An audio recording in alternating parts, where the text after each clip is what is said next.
မိမိလူသားဘဝရလာတဲ့အခါမှာဆောင်းလျှောက်တယ်ဘေးရန်အန္တရာယ်တွေမကြောက်အောင်ဆောင်းလျှောက်တယ်ဒါမိဘရဲ့ကလေးစဉ်းစားကြည့်ကလေးငယ်ဘဝဆိုတော့သူ့ခြေသူလက်တည်နိုင်တာမှမဟုတ်တာ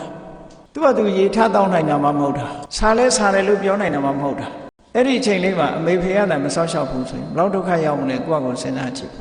ဒါကြောင့်မို့မိဘရဲ့ခြေသူဟာဘာမှမမေ့တယ်ဘူးလို့ပြောတာအပါရကဆောင်းလျှောက်ခဲ့တယ်ဆောင်းလျှောက်ရင်ဆောင်းလျှောက်တာမဟုတ်ဘူးမိဘကပောတကနှုတ်ကြိုတိုက်ကျွေးမွေးခဲ့တယ်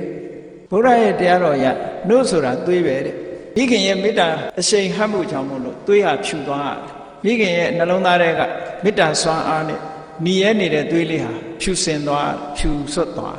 တမိကပြောင်းနေဆိုတာရှိတယ်နိစိတ်ဆိုးကြည့်ပါလားမျက်နှာရည်ကြီးသူရကနေနေလာမှာပဲဒါစိတ်ရဲ့လှုံ့ဆော်မှုတွေခေါ်တာမိခင်မှာလည်းဒီစိတ်ရဲ့လှုံ့ဆော်မှုကြောင့်သားသမီးကိုတိုက်ကျွေးမဲ့ရင်သွေးဟာဖြူလာတယ်ပေါ့စိတ်စွမ်းအားမေတ္တာစွမ်းအားကြောင့်ဖြူလာဒါကြောင့်မြတ်စွာဘုရားကအဲ့ဒါမိဘရဲ့သွေးလို့ပဲပြောတာနှုတ်ရည်ဆိုမိဘရဲ့သွေးပောတကငယ်ငယ်လေးတဲ့မစားနိုင်တဲ့အချိန်မှာမိဘကကျွေးလာခဲ့တာနောက်တစ်ခုကိုခြုံပြီးတော့ပြောလိုက်တာဣမတ္တလောကတ္တဓာတိတာတော့ဒီကနေ့ကြုံတွေ့နေရတဲ့လောကကြီးကိုဘယ်သူပြတာလဲဆိုမိဘကပြလောကမှာဂိုက်လုပ်ပြီးတော့လိုက်ပြမယ်ဆိုရင်ကျေးဇူးတင်တယ်ပြောကြအောင်ပါပဲလူလောကလူအကြောင်းလူဘဝမှာတွေ့ကြုံခံစားရသမျှဟာမိဘကပေးတာလို့ပဲပြောလို့ရဒါကြောင့်မို့မြတ်စွာဘုရားဒီအချက်၃ချက်နဲ့မိဘသိကျေးဇူးများတယ်